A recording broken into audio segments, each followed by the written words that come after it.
we want to tell you about another podcast from PRX called Monumental. This podcast explores questions about the past, present, and future of U.S. monuments, uncovering the stories about what and who is important, as well as the stories that have been left out.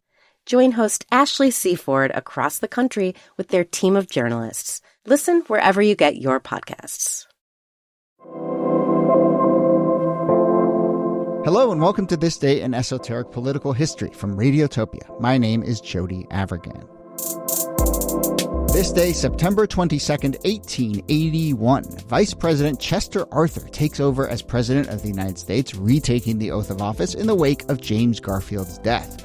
Of this moment, the New York Times wrote, quote, Chester Arthur is about the last man who would be considered eligible for the position. And the Times is generally considered to be one of the more supportive outlets when it comes to Chester Arthur. They were in his camp, and they're saying that he is the last man considered eligible for this position. So it is a very twisty, turny story of how Arthur came to take this oath, and it's oddly kind of moving in a way, his stumbling into this position. So let's talk about it here, as always, Nicole Hemmer of Vanderbilt and Kellie Carter-Jackson of Wellesley. Hey there. Hello, Jody. Hey there. 1881, Chester Arthur. Is this our first Chester Arthur? Hard to say. So. We're on a nice little 1800s, 1700s run here, by the way, which is nice. But I don't know if we've really done a ton on Arthur. Did people call him Chet? It's in our prep that the people called him Chet. I'd like to think so. I think he's one of those string of Gilded Age presidents who nobody remembers the name of. So the idea that anyone would remember his nickname seems really unlikely. But I like Chet Arthur. I'm running with Chet, it. come on over. That's right. He's a bit of a brat. I like it. He has a last name that's a first name. So, I assume people would just call him Arthur. But, He spent his whole life being like, no, it's Chester, not Arthur. So how does he end up in the position of VP before we talk about how he ends up becoming president? So he starts off as a lawyer, as many politicians do, and was often fighting for pretty good causes. He advocated for Black Americans. He helped to desegregate New York City streetcars.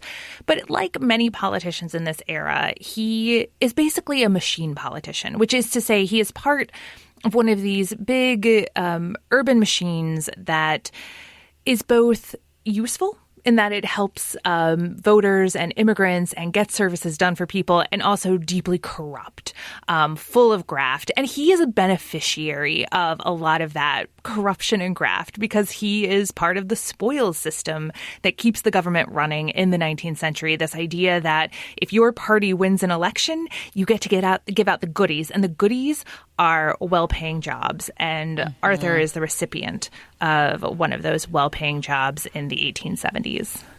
Yeah, really the only job he's ever awarded was to be the New York Customs House Collector.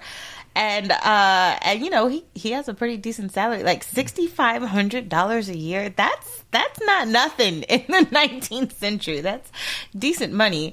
And a lot of patronage power, and probably a little skimming off the top. A little bit of grease in the wheels behind the scenes. I mean, if you're responsible for hiring out 1,000 jobs, over 1,000 jobs, people are beholden to you. People are looking to you to give them good positions.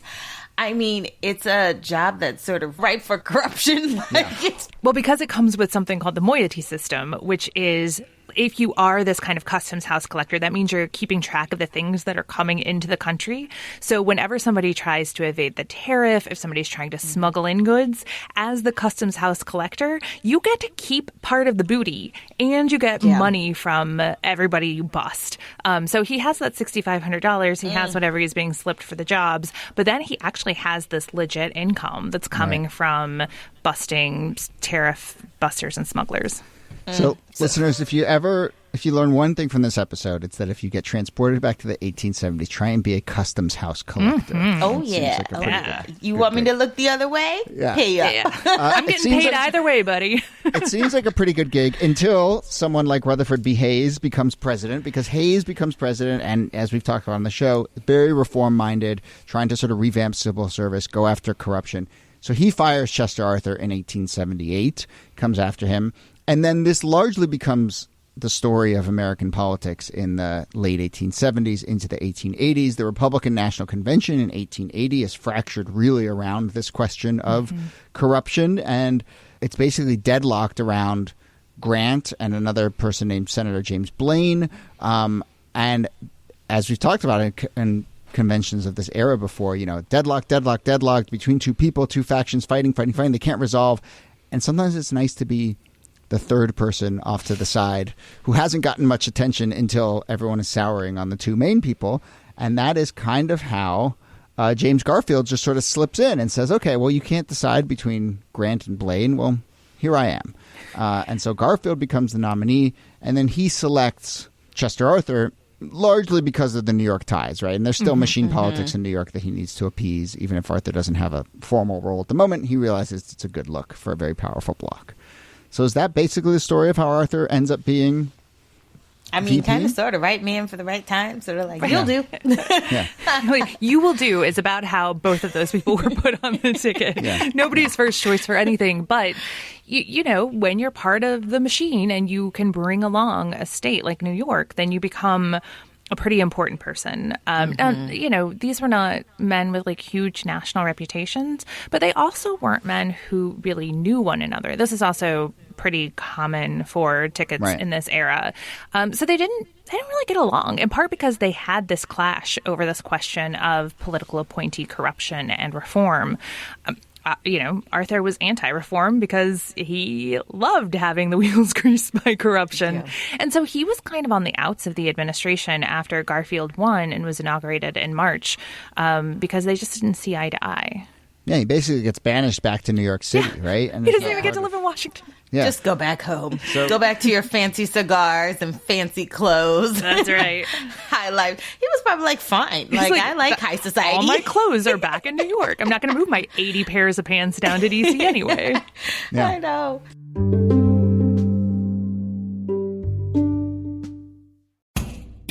It's pretty clear to everyone by now that social media has changed everything from the way we live to how we discuss politics and what we think we know about the world around us.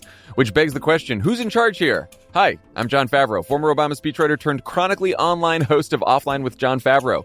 Join me every week just outside your social media-fueled echo chamber for a smarter, lighter conversation about the real-time changes and real-world effects of social media and the internet on all of our lives. Check out Offline with John Favreau every Sunday wherever you get your podcasts.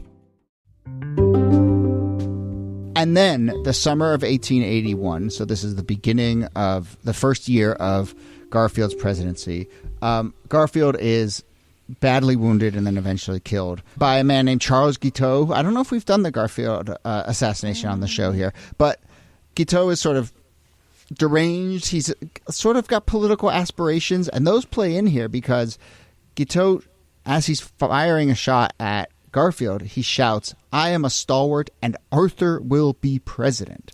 So that puts this idea out there. Yeah. They're like, wait a minute. Did this guy assassinate the president in order to get the vice president who's just chilling in New York? Did he do it on his behalf? So this starts a real, rightly so, conspiracy theory and worry that the vice president has now set up an assassination of the sitting president. It's not a good look. It's not a good look. And it's understandable. It's a surprise that it's not a longer-lived conspiracy theory because we've got all the pieces there. Yeah. I mean, he literally shouts the guy's name as he's killing the president. Yeah. And it takes a little bit for Garfield to die. And during that period, Arthur's in New York, and he's just like, first of all, I didn't do it, guys. And then also, am I going to become president? What does it mean that I become president? I've only ever been a customs house officer. How am I going to run the country? So he's having his own kind of existential crisis. And then Garfield kicks it. Yeah. And so how does Arthur handle that moment? Because I think he does, in some sense, rise a little to the occasion, right? I think so. Sorry. He breaks down weeping. I mean, he's trying. I think in those final days, Arthur is probably racked with guilt. Maybe not because he's culpable, but because he doesn't want to be seen as culpable. And so because of that, people talk about him weeping publicly and grieving this man. And so I think it created a narrative that, maybe he didn't do this, and maybe what sort of man who wants this would be this grief-stricken and would be this, sort of overtaken. And I think there's a lot of humility in assuming the Oval Office. Like, you really have to sort of have your bearings about yourself, and I think that fear of taking on that role was part of that too. Yeah. I do think that there's something interesting that happens when Arthur becomes president, though. First of all, he's facing an enormous amount of criticism. Jody quoted the New York Times at the beginning, and that was the best that Arthur got during this period. Members of the cabinet resigned. There are people who accuse him of not being a U.S. citizen, people who accuse him of being behind the assassination. But he takes everything very seriously. He immediately takes the oath of office because it's done by a New York state judge. He takes the oath of office again when he gets to D.C., this time with a Supreme Court justice who can swear him in just to, belts and suspenders. Let's make sure that this, like when Obama redid his oath of office. I was just about to say that, You want to make sure that you're actually legitimately president, especially when there are so many people who are questioning it. And then he does something that suggests that the weight of his new role was really pressing on him, and he becomes an advocate of civil service reform. He moves away from his position as somebody who supports patronage and says, I'm picking up Garfield's mantle and I'm going to pass this legislation, which is a pretty serious turnabout, and it suggests that having all of that power doesn't necessarily corrupt everyone who experiences it.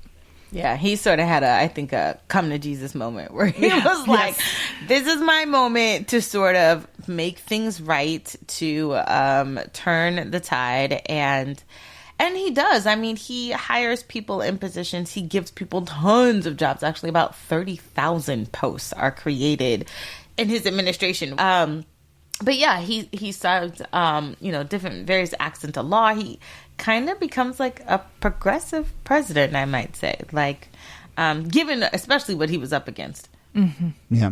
Yeah. And so I think, so many stories of, well, not just political careers, but all careers are about sort of circumstance and happenstance and sort of a moment meets you. But it is hard to overstate kind of how, this guy was the sort of like begrudging choice of a begrudging choice. Right. He then is sort of thrust into this moment, and I think he does largely rise to it. And, look, we can end on the sort of larger idea that I think a lot of people have talked about. If people talk about Chester Arthur over the last 6 years, which they don't do too much, but I think people have pointed out that, like, there are instances when someone who maybe people didn't expect to become president become president, and they rise to the moment and they understand the gravity of the situation, and it sort of and they meet the gravity of it. And I think Donald Trump has not, and some people made that comparison with Chester Arthur in a sort of interesting way. Mm-hmm. You say that about Johnson too. Yeah, right. No, totally. Yeah. And especially that mix. You can't say that about Andrew Johnson. I mean, Nancy Johnson. Yeah. So we're clear. Yes. But no, I was thinking about LBJ during this conversation too, because there was that sort of mix of tragedy and gravity and emotion and conspiracy and and ambition and all those things swirling. And then how do you just kind of meet that moment? But yeah, for sure.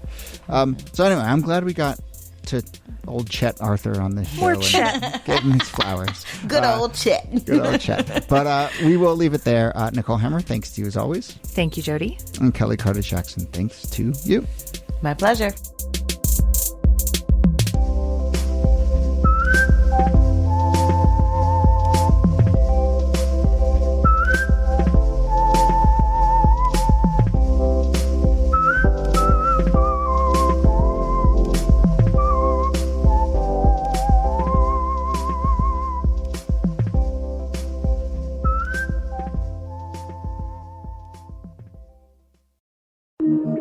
Radiotopia.